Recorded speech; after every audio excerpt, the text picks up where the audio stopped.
Yo, every Wednesday night, you better tune in tight at 7 p.m. CST. We bring in that insight. Halas Hall Report, best podcast in the game. Stats and facts, you'll remember the name. Host Ken Dub got the knowledge on lock. Co-host Woody the Bear fan, talking all that talk. 3 Bear fans chilling, opinions on the side. We're here for the love, riding that Bear pride. Halas Hall, we break it down right. Join us on the journey from day to night. Blue and orange army taking over the scene. 2025's the year, know what we mean. Bear fans unite, it's our time to rise. Sunday mornings, pre-game vibes in the skies. Lions think they're fierce with Dan Campbell's call, but all that greed ain't gonna help them at all. Same old story, we know how it goes. They just can't compete, everybody knows. Minnesota Vikings always talking smack, but when it's game day, they ain't got the knack. Sitting on the couch while we're making a stand. Over here in Chi-Town, we're the best in the land. Halas Hall, we break it down right. Join us on the journey from day to night. Blue and orange army taking over the scene. 2025's the year, know what we mean. Bear fans unite, it's our time to rise. Sunday mornings, pre-game vibes in the skies. Packer fans yell blow pack blow, but can't see the truth. We're stealing the show. Rivalry heated, but we stay real cool. Halas Hall Report, yeah, that's the rule. With every episode, we build that hype. Stats and team news, we got the right type.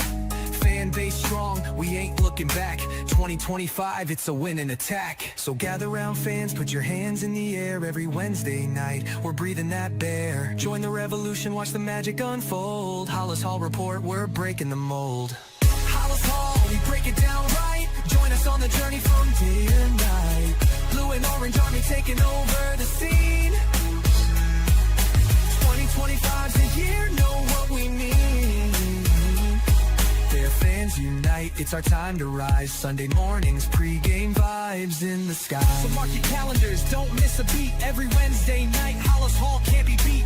Stats, facts, team news on deck. Halas Hall Report, what did you expect? 2025, the Bears are here to stay. Blue and orange in the north, leading the way. You guys hear me? All right. The video didn't play. So welcome to Halas Hall Report. I am your co-host today, and I'm with No Opinion and with my gentleman to the left. Ken, how are you? The Good, man, brother. Good. the legend, and the retired. I don't know about the legend part. I know about the retired part, though, but doing good, brother. Hope you're doing well. Me too. Thank you. Broski, welcome. Welcome. It's been the first Sunday in a little bit, right? Yeah, I mean, I think it was here last Sunday, but yeah, it has been a while. I've been a little sporadic this year. Oh, that's right. Penn State won yesterday. That's why he's on. Got it. And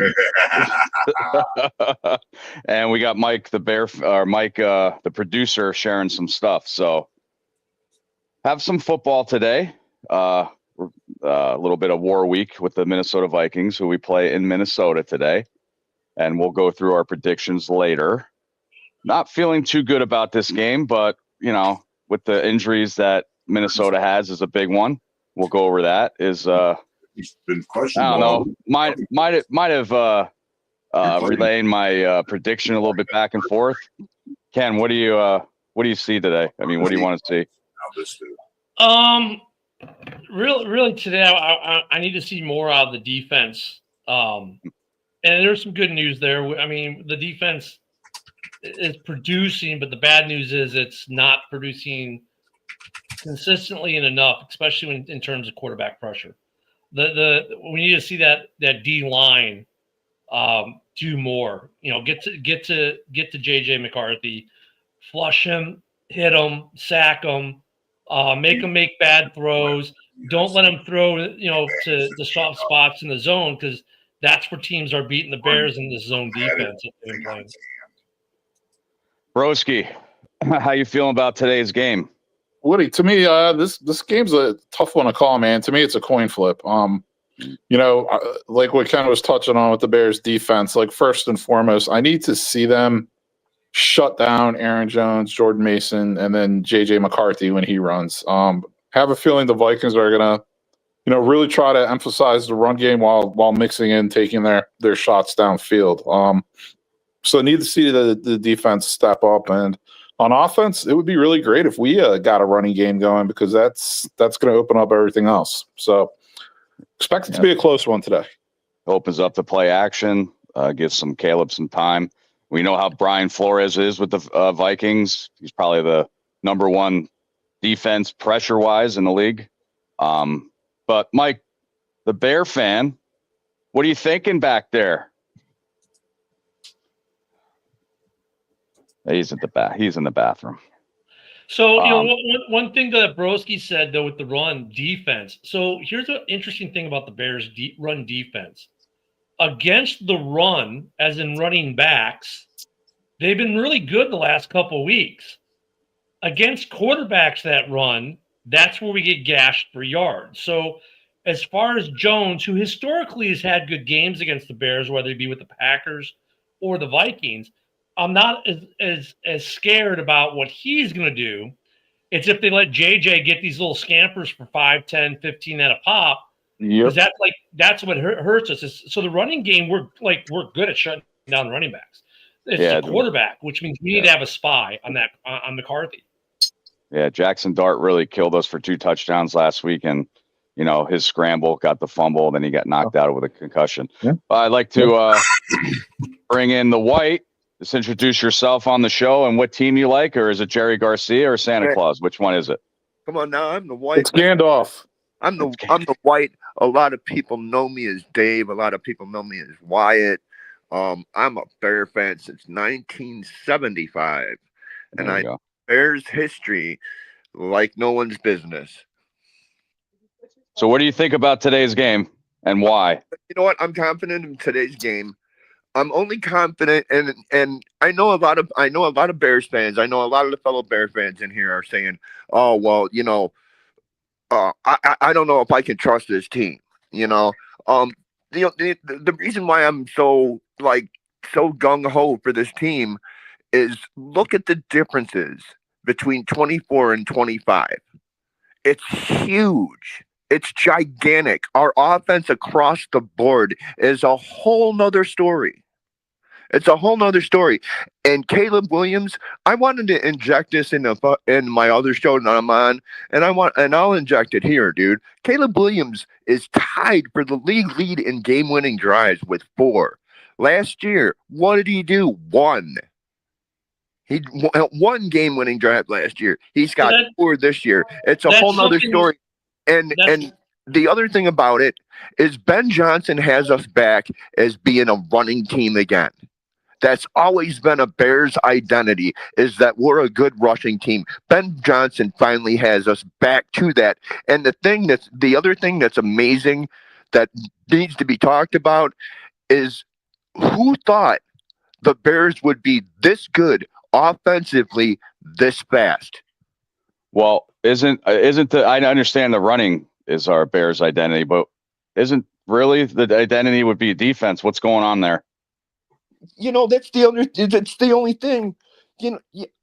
I was genuinely confused as to why we didn't go hard in free agency at edge or at defensive end. Why don't we acknowledge? Well, no, it makes sense when you look at what was out there in the market and what resources were available. Because I'm not going to go spend $20 million on a year just to spend $20 million a year on an edge. And of course, welcome to Colin. We got a Vikings fan on the show today. Morning, Colin. Good morning. To what White was saying, though, it's like, look, Caleb with the comeback kid stuff, and we were talking about this Wednesday, how he's becoming a dark horse because of that in the MVP talk. Not that he's going to win the MVP, but these kinds of things start to make you a dark horse because a buzz becomes about you about being MVP when you're leading all these fourth quarter comebacks. That talks to leadership, how the team rallies behind you, etc. Hopefully today we don't have to see that. But today's going to be an interesting game, like Woody and Broski have said. Defensively, Colin, how are you feeling about the Vikings, your Vikings today against our Bears? I mean, Jonathan Grenard being out is a very big loss for the Vikings. He's pretty much our biggest threat when it comes to rushing the passer. I think having Van Ginkel back is definitely not a bad thing. He's a really smart edge. He's a smart outside linebacker who's very good at anticipating things. I think our biggest problem, though, for the Vikings has been stopping the run. I think we did it really well 2 weeks ago against Detroit, surprisingly.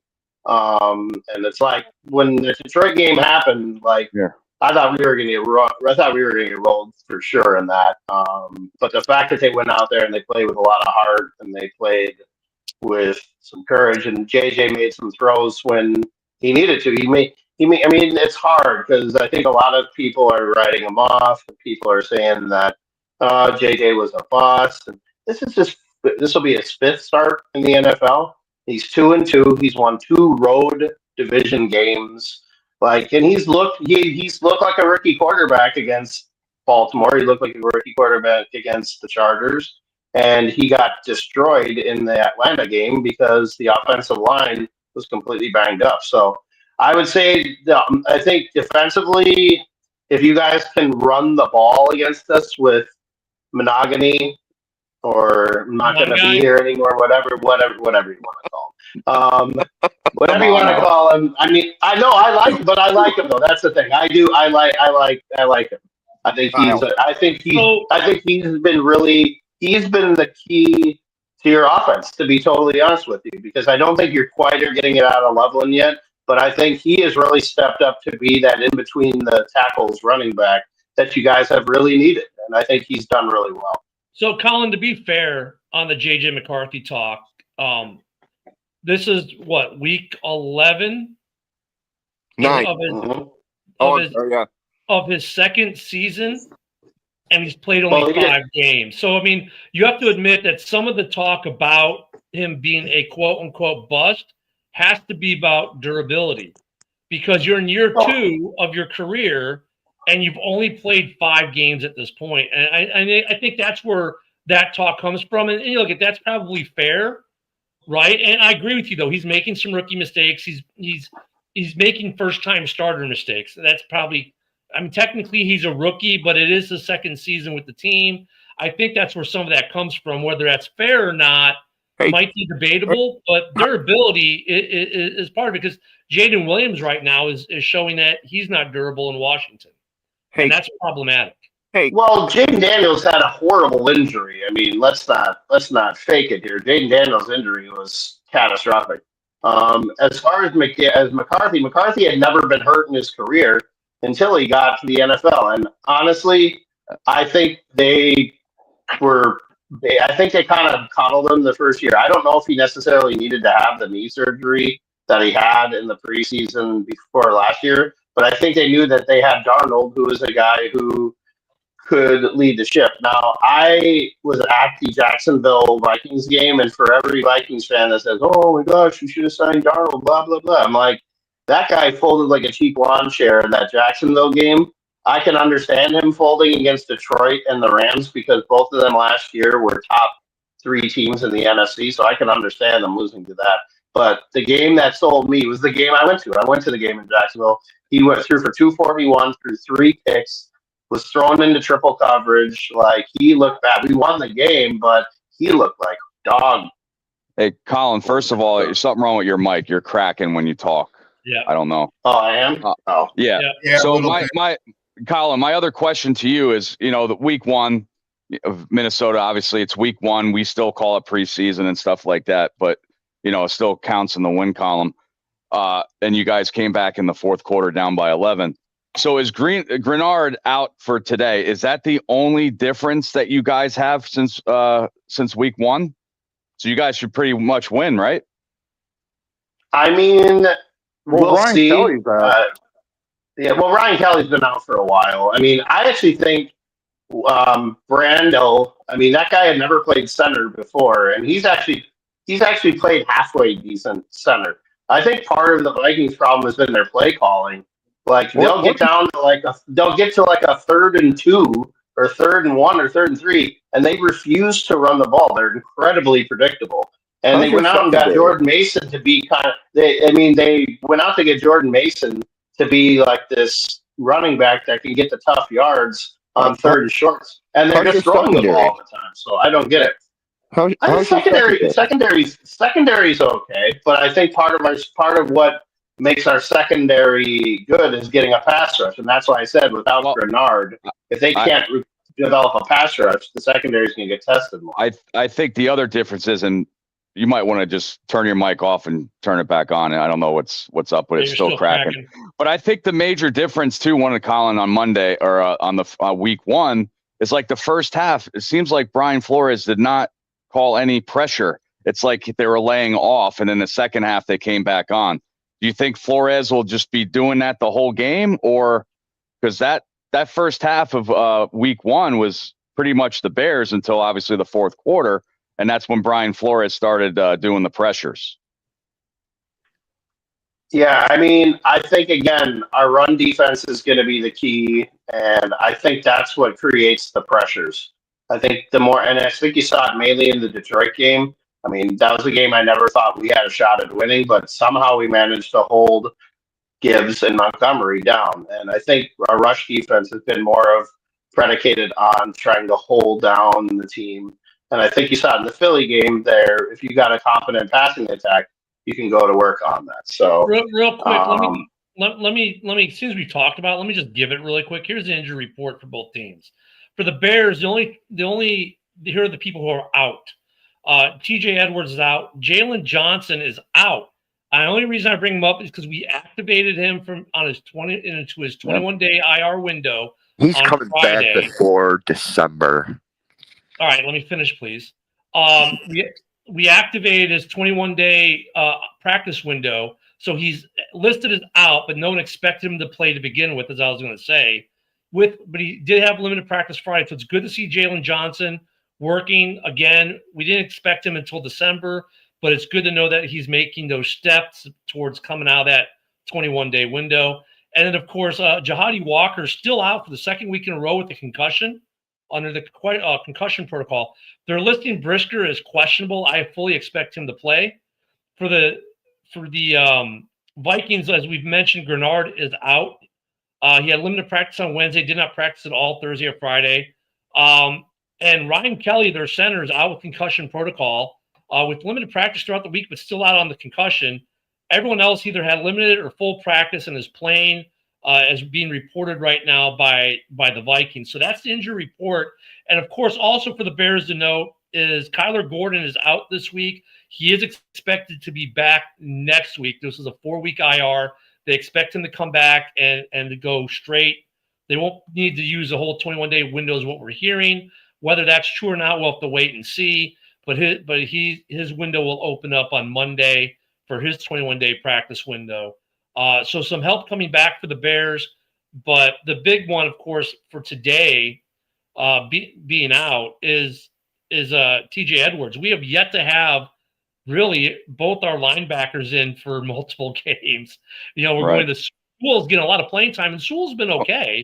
Well, but yeah. I when TJ Edwards and Kyler Gordon are playing, and we've seen it 2 games in a row, their rush defense, it just seemed like it was where it was non-existent until they got back. That's what worries me today. Minnesota has a great 1-2 punch with Jones and Mason, and then we got to worry about, and they showed it at week 1 with Aaron Jones doing a fly pattern for a touchdown. He's probably one of the best running backs out there that can line up as a wide receiver and burn cornerbacks. That's what worries me and the rush defense.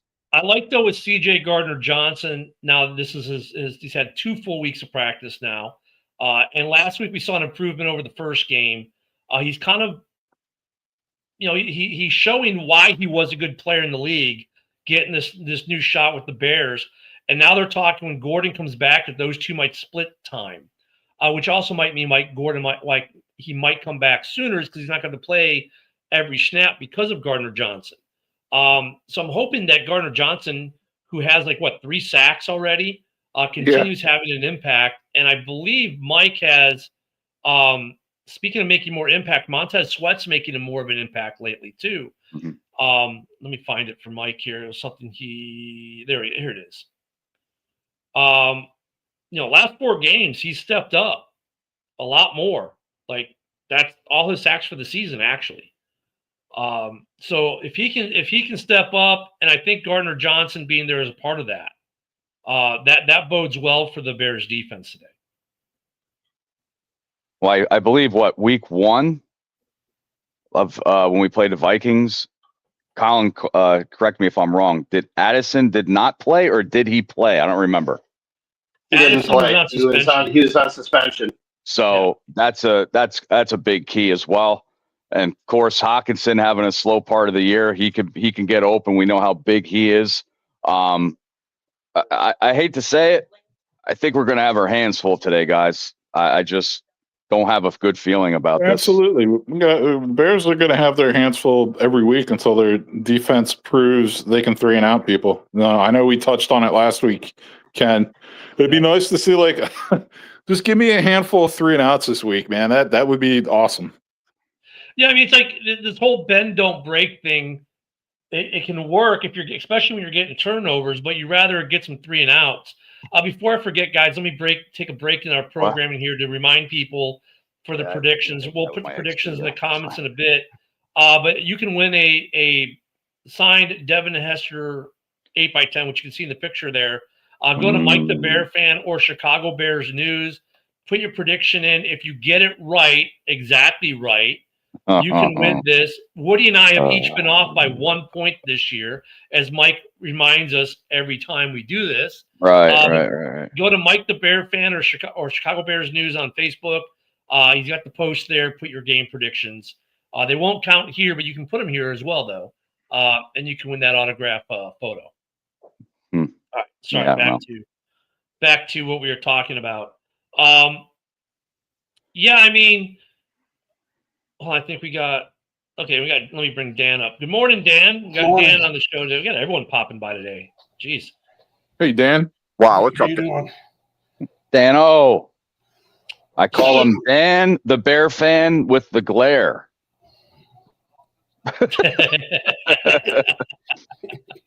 Dan. Yeah. What is your aspect of today's game? Like, I know we touched base just before you got on about our defense and the running game. Do you have anything to add on to those two? No, I agree. I was listening to you guys. You agree with me again? Okay, gotcha. Yeah, I'm waiting for the day where he vehemently disagrees with you, Woody. Nice. It will happen. So, Colin, like you said about when I was talking about week 1, and I know stopping the run will bring the pressure. Do you think Flores pressures it right out of the gate, or he just waits to stop the run first? I mean, I think they're going to probably pressure him right out the gate, because I think one player had a big impact in the second half of the game last game was Javon Hargrave. I think when he started getting that interior pressure on the Bears, I think it flustered Caleb into making some kind of questionable throws. And I don't really think you were using Manangai. Here we go. No. Him. We didn't even have Manangai. We didn't even have. No, you did, but you weren't playing him. You weren't playing him. So we didn't have the rush offense in week 1. No, that we do now. No, you didn't. So I would say, I think Javon Hargrave interior pressure is going to dictate a lot, especially early in the game. I think it's going to dictate a lot of how this game goes. And I think that if the Vikings go out, and they seem to have a pattern of going and having a really good scripted first drive, I think if the Vikings go down and score a touchdown on the first, if they start out with the ball and they go down and they score right away on the Bears, I think it'll be a track meet, to be honest with you. So interesting here. Look at the Bears, 3rd in the NFL in team yards and 2nd in team rush yards now through week 10. That average is way up. Here's the thing. But yet no one wants to give us a chance. Well, you know why they're not. You know why they're not giving. You know why they're not giving chances, because they're the teams that we're playing. That's why nobody's giving us a chance. And, So- and like I That's a big All right, but, and like I said on can like I Mike, said on can the I other finish what I show. was saying, please? Thank you. Go ahead, man. Thank you. Here's the difference, Colin, I think, between week 1 and now. The first 4 games before the bye, the Bears lived off the pass game, barely had a rush game. After the bye, they've used the rush game more. Even last week, the running backs were about 100 yards combined. Then you throw in Caleb's scampers. We're starting to see that average go up. And I think Monangai having that massive game a couple weeks ago really opens up the box for Ben, because Monangai is a ram it down the middle, take guys with him kind of guy. Whereas, as we know, Swift is more, you seal the edge, home run hitting speed. So it's kind of Gibbs and Monty Chicago style, right? It's the Bears version of it. And that version has played really well. Even last week, they're like, oh, but we didn't run. We actually ran pretty good last week between our running backs and the quarterback. I think that's going to be a difference maker, because then that allows, where you're not going to be able to stack the box on the Bears passing game as much. So it's been all these little pieces here and there. And a couple of weeks ago, I said, wouldn't it be great if we put the passing game and the run game together? And they kind of did last week, right? They had good, moderate success with both. It'd be nice for the Bears, at least, not for you, but for the Bears, if we can take that to the next level. Like, okay, now let's add more of the tight end passing, not just 2 targets, but 3 or 4 or 5 targets, to go with like 5 targets per receiver plus the run game. And I think they're building that. And remember, guys, Ben Johnson said we'll play our best football in December. He didn't say we're going to play our best football in October or November.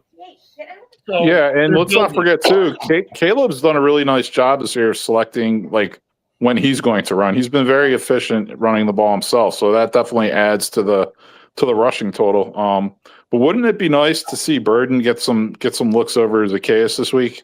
Yeah. Yep. I think he's going to. Olamide really disappointed me last week. Olamide Zacchaeus has been a really good fucking addition for us in free agency, but he was really disappointing last week. Last week was probably the crappiest game I've seen him play all year. Well, that game against Washington when he dropped, he's like I keep telling Ken every week, he'd still be running. He'd probably be to California right now.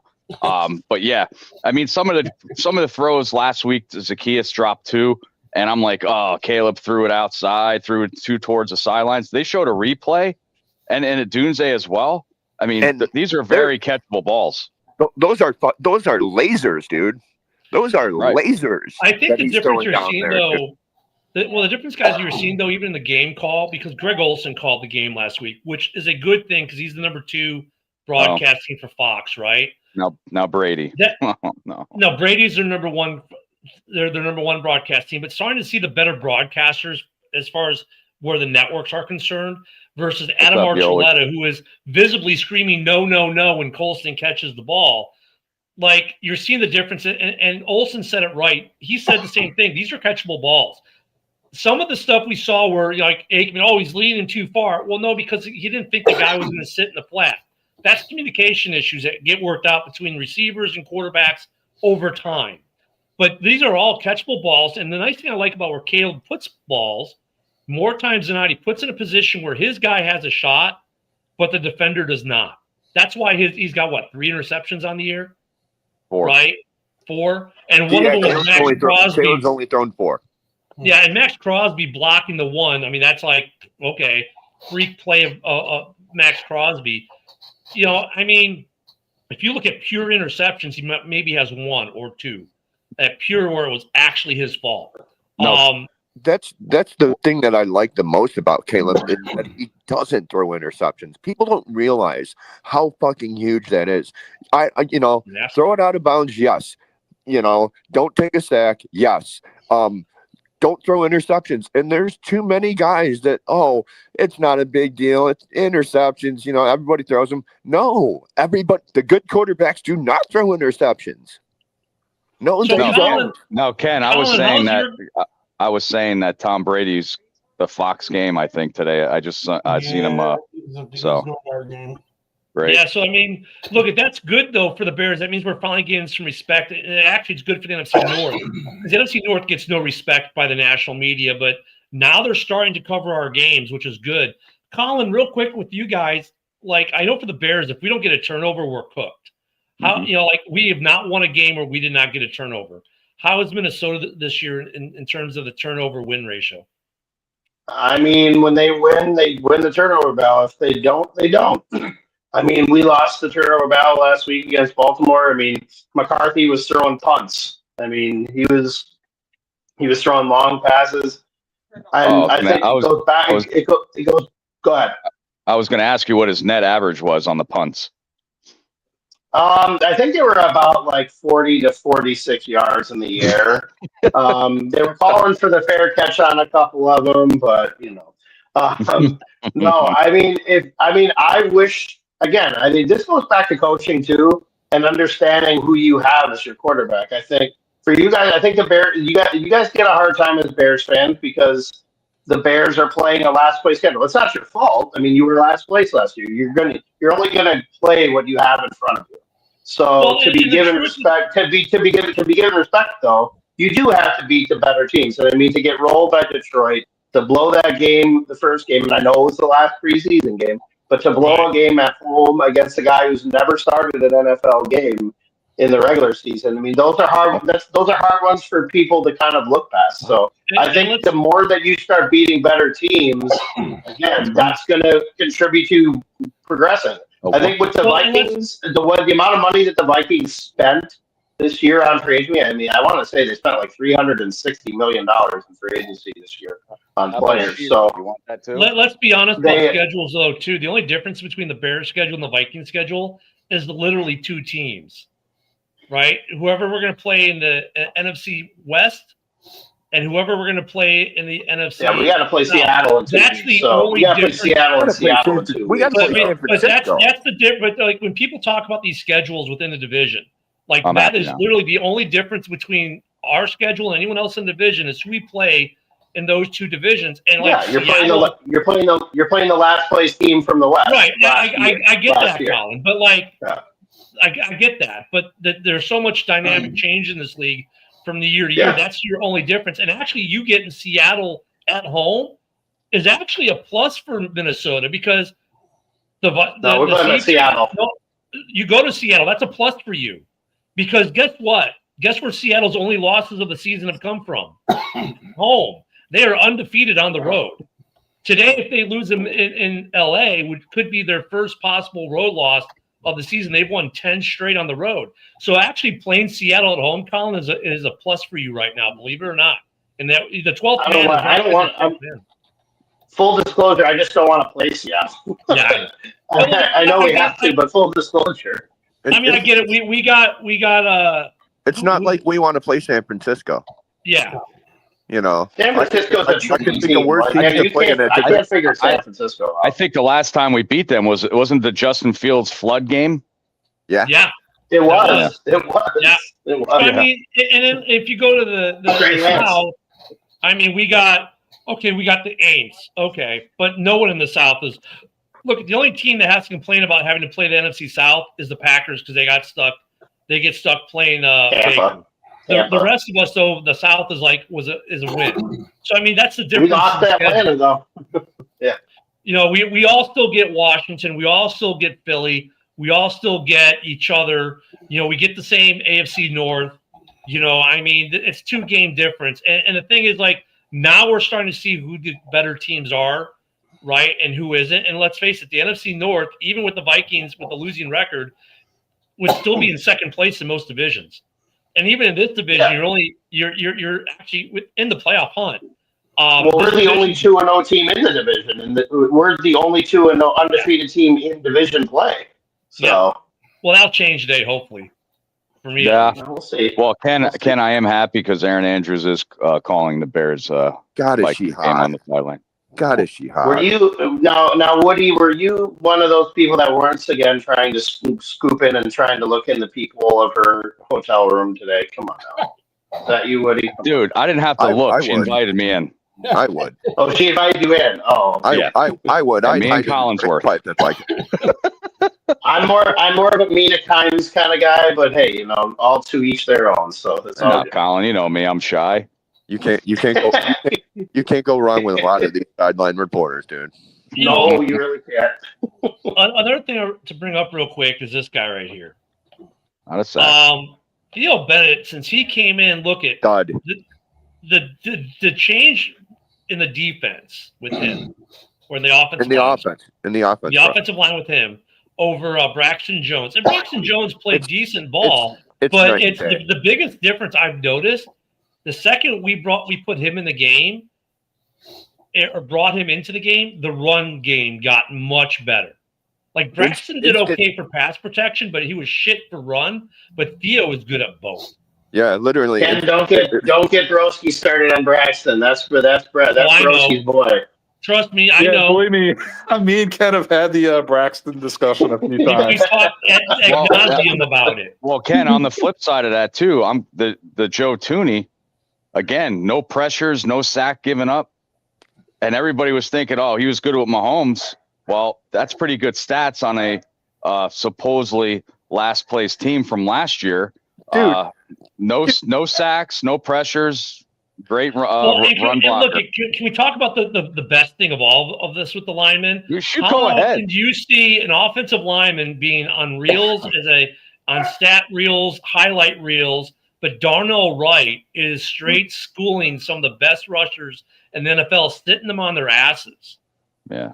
Darnell Wright is blocking 2 or 3 players on a single play at times. Well, I was gonna give Darnell Wright a call and say, hey, how does Brian Burns look up in the air when you threw him?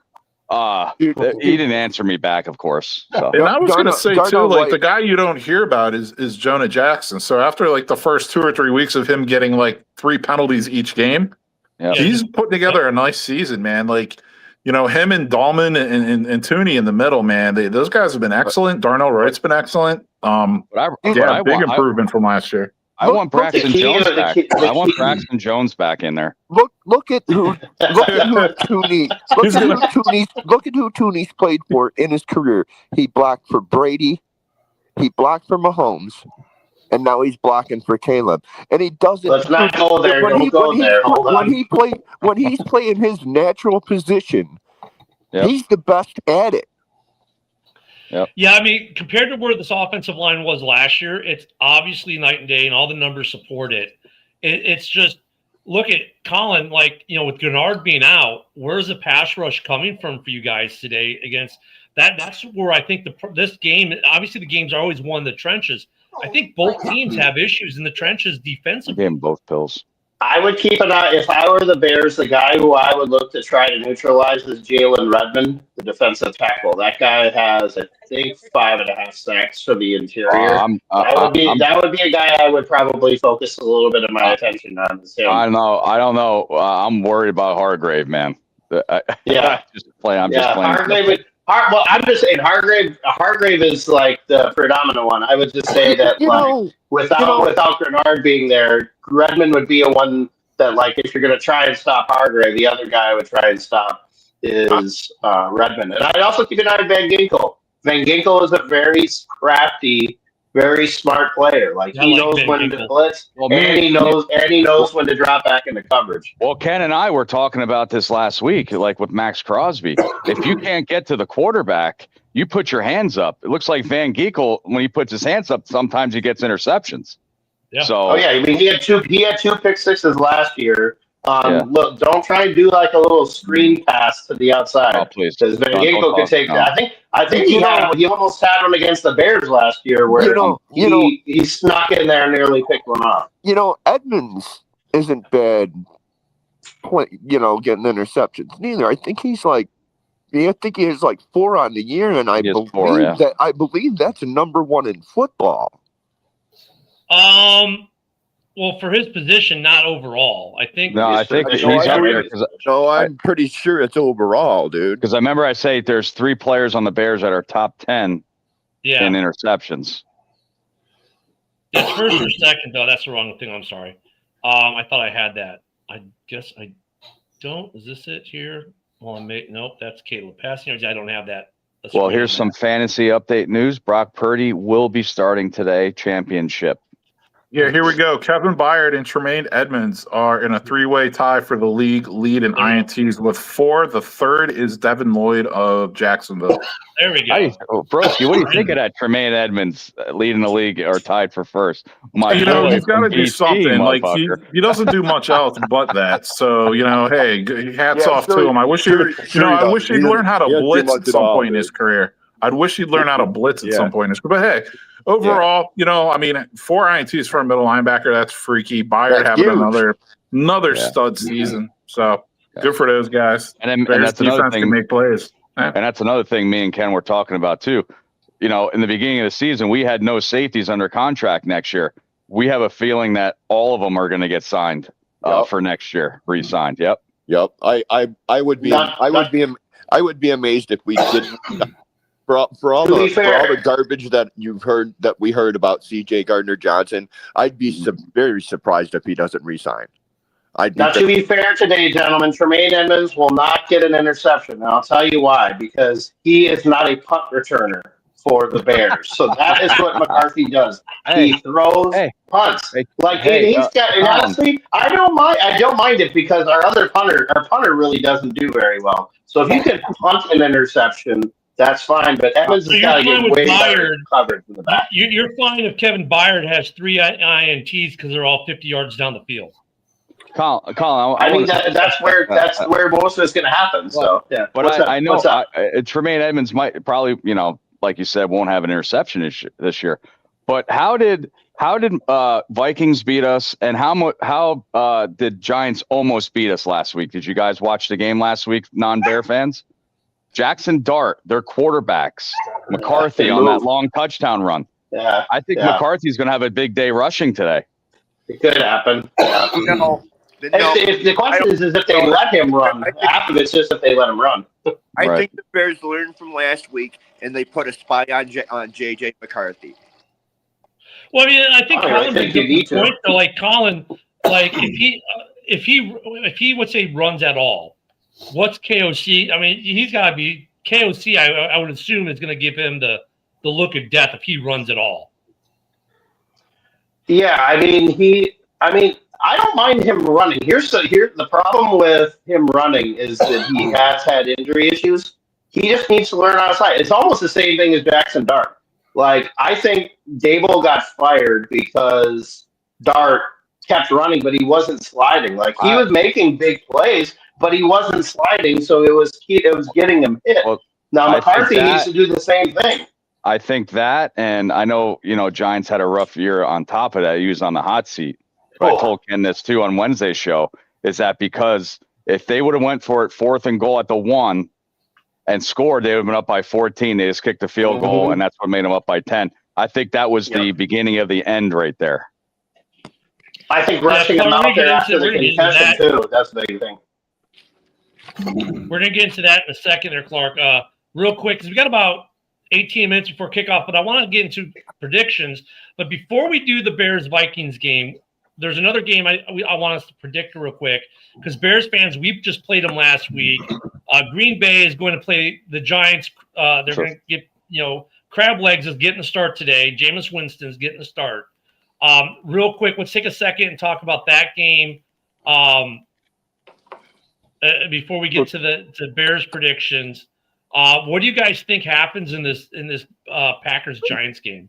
I think the big things to consider here are the fact Kraft is out. He's the Packers, main receiving threat. He's been out a couple weeks now, and their center. They're going to be starting this backup center. On top of the fact their O-line, the rest of their O-line hasn't played that great. They only scored 20 points at home last 2 weeks combined. So the Giants D-line, after seeing them play an entire game last week, they're for real, man. They're going to get after it. They're going to create a lot of problems for that Packers O-line. They are. And believe it or not, this is what about Jordan Love, broski, too. Do you think he's more fucking mobile than Caleb? I think Caleb. He's not more mobile than Caleb, but he's mobile, but he's not Caleb mobile. But this being Mike Kafka's first start as a head coach, like players are going to get up on the Giants. They're at home, here comes Jameis Winston. He's gonna chuck it, He's throwing the ball. The guy's got a live arm, so. I think got, the third I got job could Giants. be I got Giants winning in an upset. This one, 24-17. Real quick before we get to Colin, first-time head coaches who get hired during the season like this win Always 80% win. of the time. Go ahead, Colin. Yeah, I think I was saying this on. I was saying this on the show before. I was saying on the show before. I said that LaFleur's job could be in some serious jeopardy if they lose this game to the Giants this week. But I still think that the Packers are probably going to take it. I'm going to say 34-24 Packers. But I'm only saying it because Jameis Winston, historically in his career, he's like Ryan Fitzpatrick. Like, he could go for 330 and 4 or 5 touchdowns, or he could go for 212 and throw 4 picks. So you never know what you're going to get from him. I do think that, I think the Giants offense, I think the team is going to be fired up, but just the amount of skill position players that are very important for the Giants that are out. I mean, now Slayton's out too. Like, I don't know who, I mean, it's going to be an element of surprise as to who the Giants are going to try out there. Theo Johnson is a beast. I think the Giants are going to be a problem in a year or two, because I think they've got a really good D line. If they can ratchet up the offensive line and keep Dart from himself when it comes to putting himself in positions to get hurt. I mean, you got a lineup of Dart, Theo Johnson, Malik Neighbors, Cam Scatterbo. That is a problem. That's going to be a problem in the NFL. We still got 2 games to do before we still got another game to do before we get to the Bears. So real quick, moving on. Dan, what do you think about Packers Giants quickly? I think the Packers are probably going to beat them. I don't know, score-wise, probably going to beat them. I think I don't know if he is or not, but I heard their kicker was doubtful, so that backup kicker is supposed to be back today. Good point, Dan. White, how about you? What are you thinking for this Packers Giants game? You talking to me? I talked about it on another show. I don't see the Packers losing, but I don't see them winning big. I think 23-18. I don't see him winning big. I don't see him winning big for whatever reason. And it's not their defense or anything. That they got Micah Parsons. They've gotten better defensively, dude. They're finding ways. What the Bears are doing this year as a team, they're finding ways to win. What the Packers are doing as a team this year is finding ways to lose. Yeah, I mean, that's what's going to make this Giants game interesting. Of course, they're on at the same time as the Bears. One other game in the division, super quickly, so we have enough time to talk about our game. You've got the Lions tonight on Sunday Night Football against the Eagles. Is anyone? I mean, I don't know. Is anyone? Where do you at, White? You're already shaking your head. Man, the Eagles are going to crush. Oh, here we go, dude. The Eagles are going to absolutely crush Lions. The Lions secondary has sucked forever. They always. What do you think, suck. Colin? All right, we gotta move it quick because we gotta still cover our game. What do you think, Colin? I got 34-17 Eagles. Oh my god. What do you think, Dan? Eagles. Oh my god. Broski? Going Eagles 28, Lions 20. Oh, go fuck yourselves. Woody? The Lions are going to win 32-8. Oh, Jesus. 42-7 Philadelphia. Here's my problem. I'm gonna take the Eagles because every time I think the Lions are going to be the team in the division and take the mantle, they find a way to shoot themselves in the wee-wee. That's just been their operatus mirandi. Every time you think they're good, they come up and they just blow chunks. But I want to save the most time. I mean, look, if things work well today, someone in this division, be it the Bears or the Vikings, should gain a game on everyone else in the division. I'm hoping. So I'm hoping the Green Bay loses. I'm hoping that the Lions lose. But let's get into the big game, and we'll start with Colin. You're the visitor. What do you see for today's score for the Bears-Vikings game? I've got the Vikings 24-21. I think Javon Hargrave plays a role. I think the Vikings offense I think they may actually start running the ball a little bit more. And I think the thing about it is that when I watch you guys play Cincinnati, when I watch you guys play the Raiders, you won those games, but it's just you just have a knack of letting teams hang around. So I think with it being in Minnesota, I think they put a emphasis on winning against division opponents, hence the 2-0 record.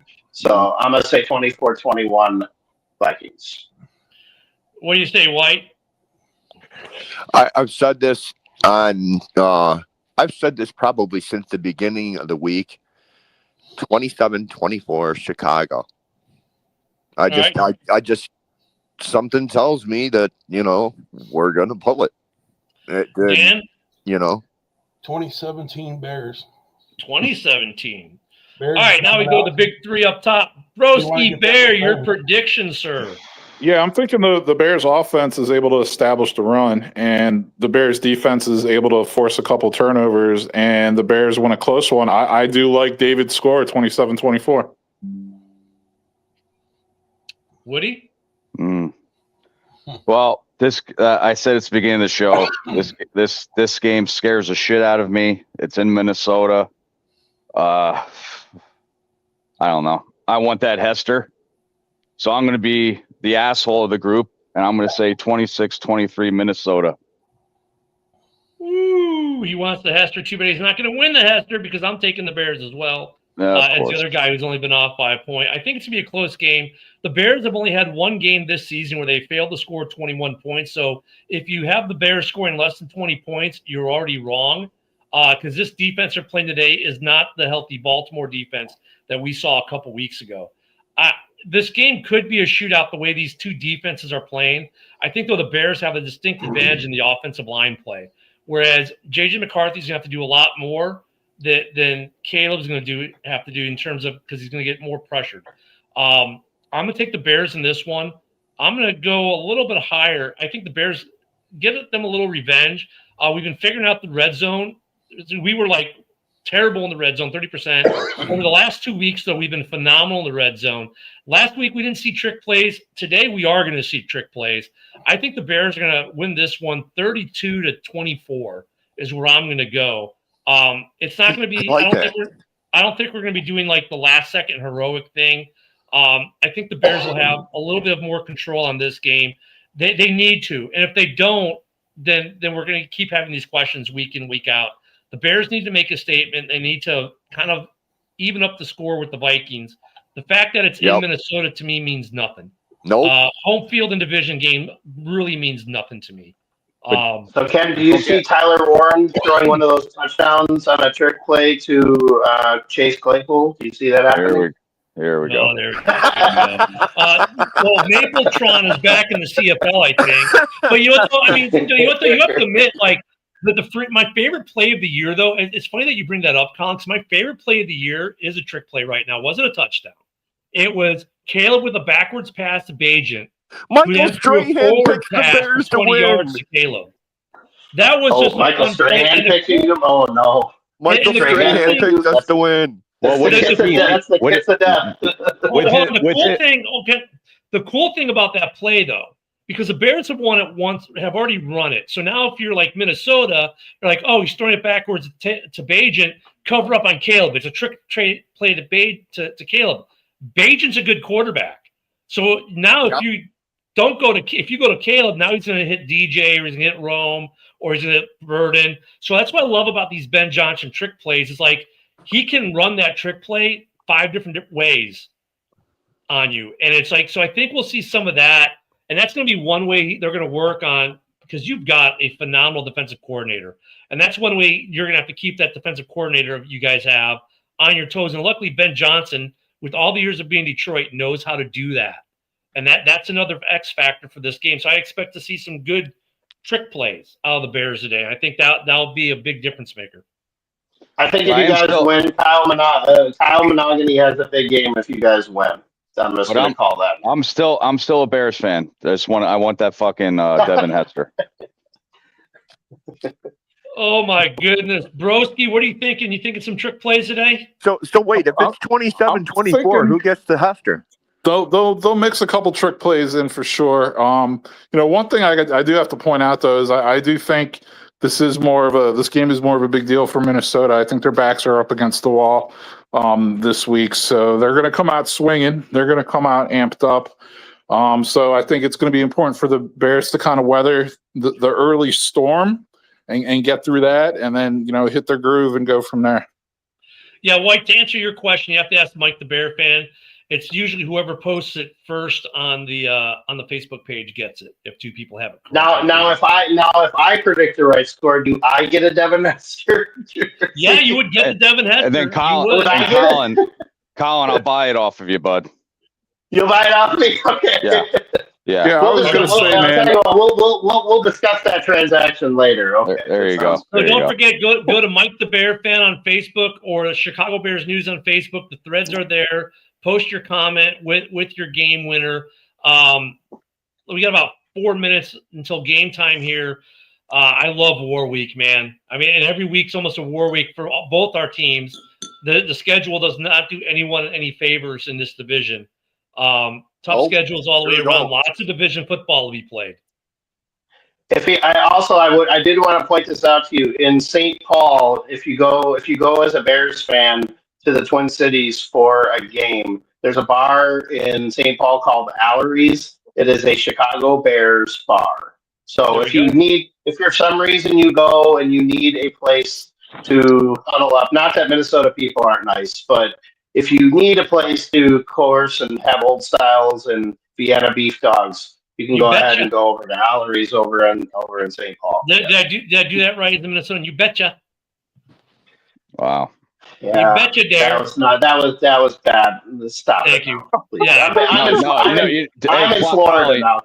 Colin, you know what Ken has to do? Colin. You know what Ken has to do? He's got to do the Duval. That's it. I used to live in Duval. I was going to say, I don't live in Duval anymore. Wow. I always imagine the Minnesota accent to be something between like a "don't you know" and an A, like a Canada. Well, sure you know. Oh yeah, sure. Don't you know you betcha? Oh yeah, you want some popcorn? Colin, next time you got to fix your microphone, eh? Yeah, there, eh? I don't know what's going on with my micro. I can't even hear it. It's probably your connection. Let it go. It's probably the connection when you plug it in. Just get the air to scan. Yeah, it's gonna fix, eh? Yeah, we do have Tom Brady calling the Bears Vikings game as I see him there now. Guys, don't forget tomorrow, Ken and Ken in the morning at 10 a.m. We'll be recapping all the division melee that's going to be happening today. Also, Woody and I will be back Wednesday night at 7 p.m. Central, 8 on the East, to recap this game. Every Sunday we do the pregame. Like to thank the White for joining us. Like to thank Colin, who's doing his skull clap from an undisclosed location in Florida. Where you, oh my God, he's not wearing deodorant, fucker. Wait, where you at? Hey, Colin, where are you? I'm in Haines City, Florida. Okay, so I'm near Pensacola. So yep. Okay. So you're on the game down here. Okay, sure. Yep, we're going to enjoy the game down here in the Florida sun. The rest of you guys, hope you enjoy the game at home. Thank you for joining us. Don't forget you can catch us on the YouTubes, the Facebook, the Ken the Bear Fan X account, and now on Rumble as well. Please make sure you give us likes, shares, and follows. Hit those notification buttons. Helps us, and then we all get to hang out and talk. Enjoy the game, everyone. Should be a barn burner in the NFC North. Oh my God, Colin, you're scaring me. Everyone have a great day. Bear down. Bear down. Go.